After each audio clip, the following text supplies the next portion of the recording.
man of the community right here, man. This is a man that builds something that is phenomenal, and I can't wait for you guys to embark and learn about his journey. And I was speaking about being clear on why you're here earlier, right? Just a few moments ago. And this gentleman is definitely clear on why he's here. Because he understands that what makes you different can make you billions. You see, the CEO of Fearless combined his love for his community with his engineering expertise to create a company that brings soul and efficiency to every room it enters. So please join me in showing love for the CEO of Fearless, Mr. Delali Dzirasa!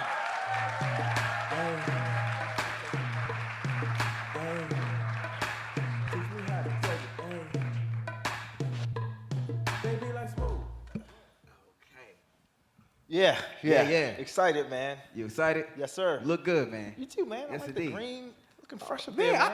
I like the purple. I like the purple. And y'all don't know, this is branding right here. This is branding. He's a real businessman is branding even when you don't know he's branding. But he also got the logo right there, too. Now, they see the logo. Yep. They understand that the company's name is Fearless. Mm-hmm. But what made you choose the name Fearless? Yeah, so I got to go back in time a little bit. Let's go. You know, my parents are Ghanaian immigrants and came to this country in search of a better Ghanaian and Ghana folks. Hold on. So shout out. And say? Hey. That's all I got though. Me too. But growing up, you know, my parents split when I was pretty little. So growing up, my mom, you know, we'd come home and we'd want the new video games, we want the new shoes or whatever it was, and she said, all right, well, you got to go work for it. Right? And so we hustled as kids, knocking from door to door, you know, doing anything, right? Cutting grass, you know, all that stuff, walking dogs, painting, whatever it took, right? Make some money. So as a kid, that entrepreneurial hustle was baked in me pretty early on, right? You know, went to undergrad, you know, studied computer engineering and also took a couple entrepreneurship classes. So I learned a little bit more about business, right? I had a number of startups. Fearless is my first startup. Yep. About 4 or 5 before that crashed and burned miserably. And learned a lot through that process. So all that to say, every part of my experience helped to shape my journey. And I felt like I was prepared for this. I was destined for it. I've always wanted to do it. And yet, when it came time to actually launch Fearless, I was terrified. You were terrified? Terrified, absolutely. Had a young kid in the house, was married, had a good job at the time. And it was, all right, you're going to quit your job and you're going to pursue this business full time. Wow. And I'd always had kind of side hustles. And so it's one of those things where when it was time to jump, you're scared. And so I wanted a name that was going to remind me to be fearless, to continue to push through even the fear and do what you need to do. So that's kind of one thing. Second, when we started, we were primarily focused on the defense and intelligence community in the business from a federal perspective. So building technology in that world. And when you look in that world, it's acronym soup. It's ABC Incorporated, DEF Technologies, XYZ Solutions. Right. And I really wanted a name that would stand out on a sheet of paper. That when you look down, you would say Fearless. That's, you know, who's that, right? Who's that? Let me look in a little bit more. But really, it is an internal reminder to us to not be afraid to be different, not be afraid to be different than the status quo, or to be on the bleeding edge. And it really is kind of a very personal name in that regard. I love that. Not be afraid to quit your job. That's right. We love that. That's right. Yeah. That too. Because it's a real thing. Don't try that at home, y'all. We ain't telling you to quit your job. Have a plan. Yeah. But we see that Fearless, you wanted it to be different. You wanted it to stand out. And you also wanted your logo to stand out. Now, why that logo? Why did you choose this logo? It's a purple cow, right? Yeah. It's a purple cow. Some of us, we eat burgers, we eat cow, right? Yeah. But why did you decide to do a purple cow? Yeah, I like to say that I didn't pick the logo picked me. And so the purple cow is a nod to Seth Godin. He's a marketing guy, New York Times bestselling author. He's got a book called The Purple Cow. Yeah. And the whole philosophy behind it is we see brown cows all the time. They look the same, they sound the same. If you've seen one brown cow, you've seen a million brown cows. But there's something about seeing a purple cow that's gonna make you stop. It's gonna be all over your social media, and it's gonna compel you to do something and to remark about. And then he transitions in the book and he talks about business. And this idea that business, that we're all these brown cows. Everyone looks the same, everyone sounds the same, we're all selling the same stuff. And how you actually succeed in business is by transforming your business by being this purple cow. And I absolutely fell in love with the concept, so much so that it actually wasn't part of our logo in the first iteration before our rebrand, but it became a part of our ethos, and how do we become remarkable in every part of our business? And it slowly started to seep in this purple cow, and it became a part of us. So for us, it's really our story. It's how we've got to this point, how we've reached this level of success, but it's about being remarkable. About being remarkable. So we talked about being remarkable. We talked about your logo being different, your name standing out, but there must have been like an it factor, a unique quality about your business that helped it grow in the beginning. What was that unique quality about your business that helped it grow in the beginning and continues to help it grow to this day? Yeah, hands down, culture. Culture. It's all about the people, right? And when you're a technology business, right, there's the software space where you've got a product. You have a widget that you built, maybe you've raised money for, and that's your IP, and you're going to go off and you're going to build it once, you're going to sell it a million times, right? You can build a really successful business doing that. Here, I saw our proximity to DC in the East Coast is a very services-based economy, right? A lot of tech services, a lot of public sector work. I mean, the federal government is the larger purchaser in the world, right? True. And so you have them spending billions and billions of dollars on IT services. It's a great way for people to start a business and to break into that space. But when you look at that market and you come in and you're not differentiated, right. Hey, I'm a React developer. I understand Terraform. Like, yeah, you and the 1,000 other people after you. And so it really doesn't matter. That's not enough to break in. It's not enough to be different. And so in this economy, as a tech worker, you can kind of pick wherever you want to work, right? And ultimately, you'll be able to get to a position supporting a particular agency in the market. And so just having a capability isn't enough. If you don't have IP, the only thing that differentiates you is your culture. What makes a person pick your company over another company if it's a service business? It's 100% culture. And so we double and triple down on that. Starting to remove all of the barriers that I thought were dumb in business, like why is this here? This doesn't make sense to me, right? And start asking people, what allows you to bring your best? First off was the dress code, right? Right. And I'm pretty chill, right? So I've never been a fan of the... Does he look pretty chill, y'all? I've never been a fan of the suit and the tie and all that Yeah. stuff. There's nothing wrong with it, right? People look good doing it. It just wasn't me. I hear you. Right? And allowing people to come as they are, really as they are, right? So I don't want you at work thinking about, am I shaking hands today, or am I allowed to give dap, or should I say what's up or say hello, right? I mean, I don't want any brain space spent on that. Like, solve the technical problem, right? And so how do we get people to become people and removing those barriers? Very kid-friendly environment, especially pre-pandemic. Now, it was not uncommon to have kids in our office just about any other day. Wow. We have space for them. Come, whatever gets you at your A game, do that. And I think ultimately that helped to propel us. And we deliver really great services and really great products, and we knew that. But it's got to be a space that people want to be at, they feel impacted at, and they want to feel like they can do something purposeful. And for us, 9 out of 10, when I ask people, why'd you join Fearless? And I ask all our new people that, it is almost never the technology. And we built some really pretty dope stuff. Y'all do. Right? Almost never technology. So why'd you come here? Culture, community. Culture, community. That's why they came to Clap it up. Clap it up for that. Clap it up for that. Culture, community. Yep. And when building that culture and building that community and building your overall business, you must have had moments of fear. Just like everyone in this room. Y'all ever been scared? Yes. When it came to building your dream, or just, walking out the house, you ever been scared? Okay. Somebody said I'm scared right now. She said yes. She's scared. I'm scared right now. Okay, I got you. Now, what was one moment during during building this business that you could have leaned into your fear? Because it's okay to be afraid. It's what you do with that fear that counts. Where you could have leaned into fear, but you chose to be fearless. Yeah, I'll give one example, but I'll start off by saying, like, leaning into fear and being scared, it happens every day, right? Right. This isn't just a moment, right? There's days I wake up now, I'm like, oh, this is scary. Are we going to get through this, right? Yep.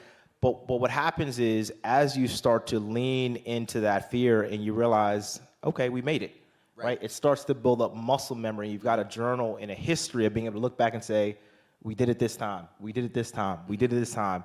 We're going to be able to do it again. Right. But I'll say one in particular. When we started, I talked about us primarily focusing on DOD and Intel, right? So we were supporting Fort Meade pretty heavily. So everyone in the company, DC, everyone's got a clearance, right? Everyone supporting classified work at the time.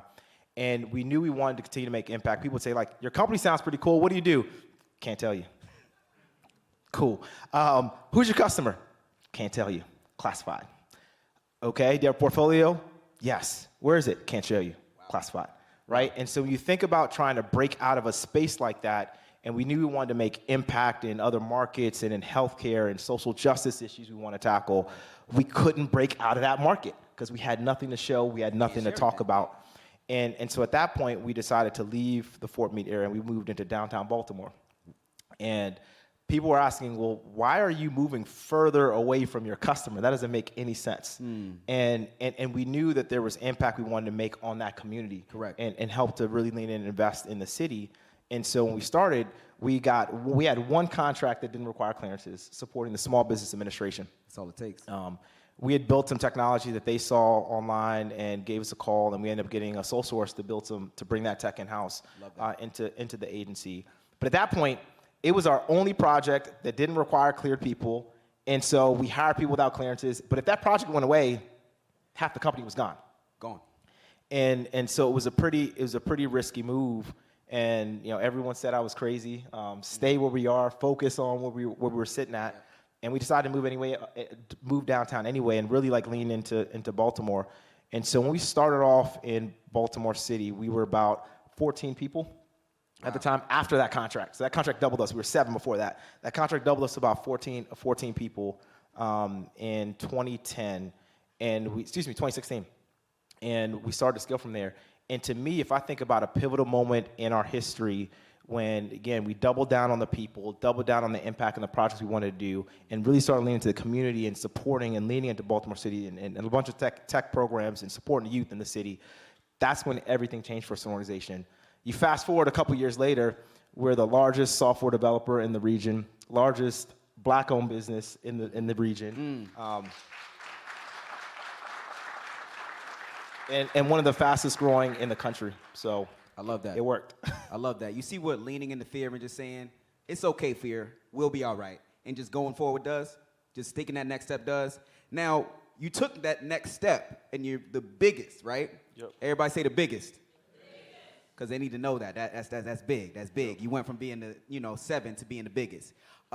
In between those steps, you took actionable steps in order to get to the next level. Now, we have people that are looking to get into GovTech. We have people that are looking to grow as entrepreneurs. We have people that are looking to go from unemployed to being employed. What are 3 actionable steps that they can take to help build their roadmap for success?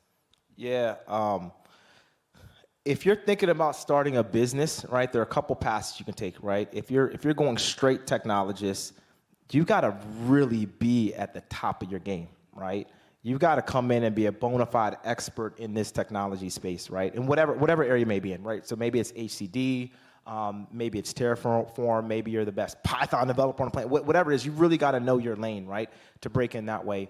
And people will hire, right, for expertise, right? There's tough problems to solve, and so that is an avenue.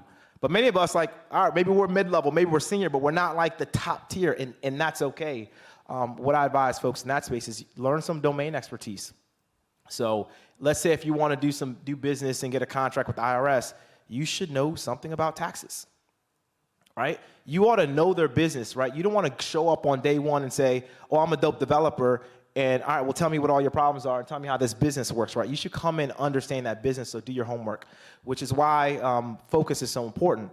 You can't service all of them. You might grow to be able to do that sometime in the future, but pick one, right? If it's defense, if it's Air Force, if it's Navy, if it's a Social Security Administration, it doesn't really matter, right? But really understand the business of that business, so have some domain expertise.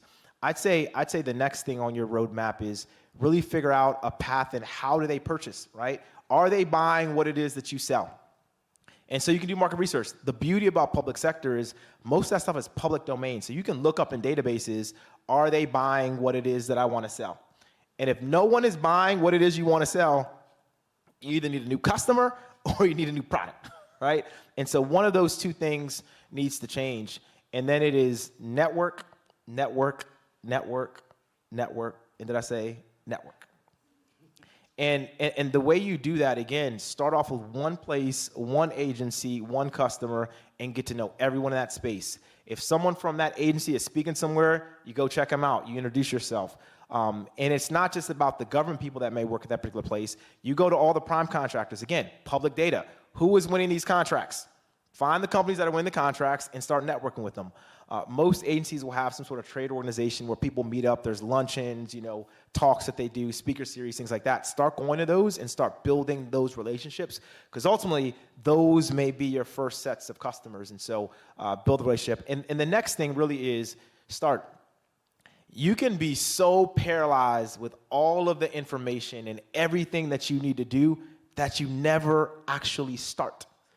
And so I encourage you to go, even while you're scared. Scared doesn't mean impossible. Scared just means it might be hard, right? It may be difficult, it may be a challenge, but you have to lean into that. And the last thing I'll say on that topic is, especially for founders in the room, you gotta be all in, chips all in on your dream, right? No one can want your dream more than you do. It is not your mentor's responsibility, it's not your coach's responsibility, your friend's responsibility, anyone in your job's responsibility. It is your dream. It is your job to chase your own dream. And a lot of us, we're not willing to lean enough into that, right? You want your dream, but not as much as you want to go out on a Friday night. Not as much as you're trying to stream some on Netflix, right? And that may be cool if the dream really is important, right? So as long as you put in perspective and say, okay, this is number 5 on my list, cool. But if you say it's number 1, your actions ought to really show that it's number 1, and lean all in, and you'd be surprised that stuff will start to click. Man, y'all can clap for that one.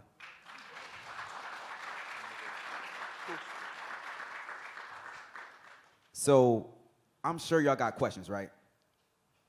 I want to do like 1 or 2 more questions, and then we're going to jump to Q&A. So I think that people could definitely gain a lot from, how many of y'all want to get into GovTech? Show of hands that want to get into the GovTech industry. Okay, cool. So this industry is becoming very, not oversaturated, but it's thick. A lot of people are trying to get into this industry. I'm going to just do some more hands, though. They spend hundreds of billions of dollars on technology. So if you're in this area, it should be a part of your radar. It should be a part of their radar. Yep. But when it's on their radar, what skills do they need to develop in order to set themselves apart from the competition? Yeah, it depends. I'll go back to the tech expertise, right? If you've got some particular IP, right? And again, the government's an interesting place where you can get them to help fund your IP. They've got a couple programs, one called the SIBR, Small Business Innovation Research Program. And agencies will list their challenges. We're having problems in areas A, B, and C. You can go there, look them up, and they will give you a check to help develop a product against that. And so it's a great way to start that can fund your product, and you own 100% of that IP. So it's a great way to kind of build a product. So that's kind of one thing, understanding their challenges. I think another thing that you can do kind of in this space is bring your ideas. The government's an interesting place where if you have an idea that can make them more efficient and you could submit an unsolicited proposal, they have to read your proposal. They don't have to give you a contract, but they have to read your proposal. And so that's another interesting way to break in. But ultimately, it is going to be, again, I'll keep going back to the culture game, right? If you're a tech services business just starting off, how are you going to be the sticky place that people want to work? If you get the people, you can get the work. If you get the people, you can get the work. I think, do y'all feel like y'all get Delali? Y'all understand Delali? Y'all feel like y'all do? Y'all feel like y'all looking for a job with Delali? Who trying to get hired? Y'all can make some noise. Y'all can get excited. I don't know. So are there any opportunities at Fearless right now? And if people are interested in opportunities, where could they go to find these opportunities? Yes, hit us up, fearless.com. All of our opportunities are there, and they change all the time, right? So new projects are coming online all the time across our portfolio. So keep following us there, follow us online, and you'll see them as they come up. Sure. There's so much more I wanted to ask you, but I know that it's important for everybody here to get what they want. So does anyone have any questions? Any questions for Delali? We have a question right here in the front. We can get a microphone sent over right there. And we ask you all, we're going to do it HBCU style. So when you speak, stand up, say your name, present yourself, and go ahead and ask your question. That's the only way to do it. Good morning, everybody. Good morning. First of all, thank you, Delali. Thank you. Great presentation and awesome job with laying out that blueprint as well. So my question is all, because it's always about the money. When it comes down to starting up, how did you go about funding the venture? Was it bootstrapping? And then my other question is, when it comes to newer entrepreneurs, what is your recommendation in terms of how folks can go about funding and getting started, getting that off the ground? Yeah, it's a great question. So for our story, we bootstrapped. And I didn't bootstrap because, I knew how to get money and I decided not to. I didn't know anything about raising money, right? And so all I knew was I had this dream and I was gonna start and figure it out as we went. So we bootstrapped from 0 to $100 million, right? And never took any outside capital in order to get there. But it's a slow game. It's slow, it's methodical. The pay period would end on 5 o'clock at the last day of the month, and I'm invoicing at 5:01. Like I need my money. And so there's strategies to bootstrap if you want to go that route in order to get started, right? So some may be, you submit an invoice and your customer wants to pay you, and especially if it's a prime, right? Many times you start off as a subcontractor. They want to pay you net 45, net 60, and I'm like, I don't have 60 days of float. I need that money now. And so I worked out a deal and said, how do I get my money in 2 weeks? Net 15. And they said, well, why would we float you? We have a line of credit and we're paying on that line of credit. We're not going to just float you. I said, well, how much you paying on the credit? They told me, I said, well, I'll cut my rate. Cut my rate and said, okay, well, if we cut our rate, that's better for us. We'll pay you early. Great. And so I started getting paid net 15 and finally got enough to hire a second person and then a third person, then a fourth person, et cetera. And then eventually you can get a line of credit and start sustaining that way. So that's one way to get started. Another thing I advocate for any founder, period, is that you barter. Starting off, we couldn't support and we didn't have enough money to get our own tech writer in the company. And so we couldn't do all the bids and proposals that we needed to do, but we had a super bomb designer, right? It was able to make things look nice, our website, all that stuff, really sharp on the user experience side. And we had a partner company that had a tech writer, but no designer. And so we bartered. We built all of their internal logo, their branding, all of their packages, and we did all of their graphics work for them. And they let us borrow their tech writer. And as a result, we were both small. We both grew. And they just had a great exit, right? And so we did everything together to the point where anytime we put in a bid, we would just put their logo in our bid and didn't even ask them. And I'd call my buddy like, yeah, I bid you in this contract. Okay, cool. What are we doing? And vice versa, right? We just got that tight. And we did that for a number of companies. And so I definitely recommend barter. There are lots of ways to get stuff. You just have to get creative. The other thing that I recommend is that you have a banker. Not a banker. The difference is, do you have someone's cell phone number in your phone that you can call when you need money? And I encourage you to start that relationship early. Before we started the company, and I'd gotten this advice from a mentor, I started interviewing banks. I wanted to know someone that understand our business, understood our market. We finally found a bank that they knew our business better than I did. And they were making introductions for us, said, all right, we can't give you a big line of credit, but we can give you maybe $10,000. All right, cool, I'll take it. And every year, the first year, I'd call them and say, here's how we did, and can you up it a little bit, right? And I would up it a little bit each year. But I kept them involved every step along the way. I would meet with them every single month and say, here's what we're looking at, here's what we're thinking about bidding, here's our recruitment pipeline. We would do a 360 of the business every single month. And then so when it was time for them to go to their underwriters, they knew our business, and so they could make the case for us. And so those are recommendations for those that want to bootstrap. If you want to raise money, that's a different story. It might take longer, right? And the reason why I encourage bootstrapping is this is a dream you have, and you're waiting for someone else to validate before you can get started. And there are other ways that you can start and get moving before you start to tackle the capital stack. Yeah, thank you. I appreciate that. Do we have any more questions? All right, we got a question right. We got a question right here. We got a question right here. You got a question. You got a question. All right, so we got one coming up right here. Yep. Hey, good morning, everybody. My name is Nicholas Joseph. I'm here representing myself for my business, Prodigy Records, and I just want to ask you about navigating through IP. So one thing I'm realizing that there might be some obstacles in the way before you get to be able to market your idea. So I want to ask, what's the best use of that time when you're just waiting to get things in place? I know you could go through research development, have documents set up in place, but what's another best use of that time while you're just sitting and waiting before you could tell people? Yeah, you said a word that I'm going to push back a little bit, which is sit and wait. You never sit and wait, right? The business has to move on, right? And so if you can find additional ways to generate revenue, a sale is a sale is a sale. There's nothing that demonstrates traction more than a customer. Nothing, right? And so figure out a way to start getting customers, right? And depending on what the IP may be, are there other things you can be putting out, right? To start getting energy and attention and buzz and building a following or whatever it might be. And so you want to get moving on those things. The other thing I think people often struggle with from an IP perspective is always this back and forth where I got this dope idea, but it's so amazing, it's so great, I don't want to tell anyone so they don't steal it, right? And they sit there going in circles and circles, and they're not sure how to move it forward because they don't trust anybody to let them in to help mentor them and coach them and figure out how to move forward. So there is this like delicate balance where you want to make sure ideas protected, but you have to let someone into that, right? In order to help you kind of move the piece forward. And are there people that won't steal your idea? There are some, but it is a small fraction of people. No one is chasing your dream harder than you, right? For me to go tackle and do your stuff, I got to stop doing my stuff, right? And I don't have time to like run my business and steal your idea and then go launch your business, right? And so you have to do that trade-off. The trade-off is I can keep quiet and sit still, or I can like go get a sale, right? And I encourage you, find a way to get a sale and get some customers in and build that traction.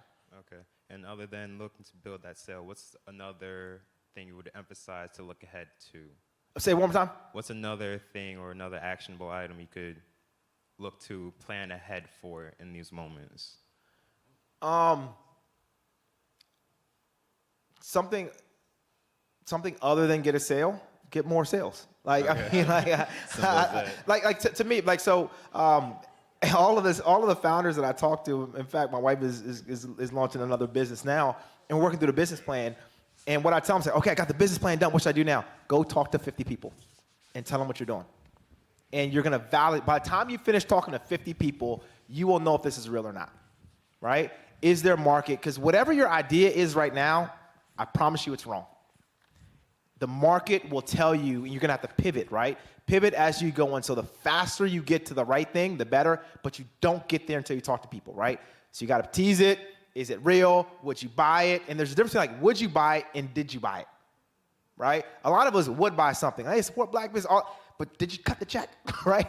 So you got to buy, right? So you have to start teasing and you have to start talking to people as early as possible and validate, like, is this thing real? Because you may be getting IP on something that's not even a business, right? And the IP should be over here, but you don't know that until you start moving, talking to people.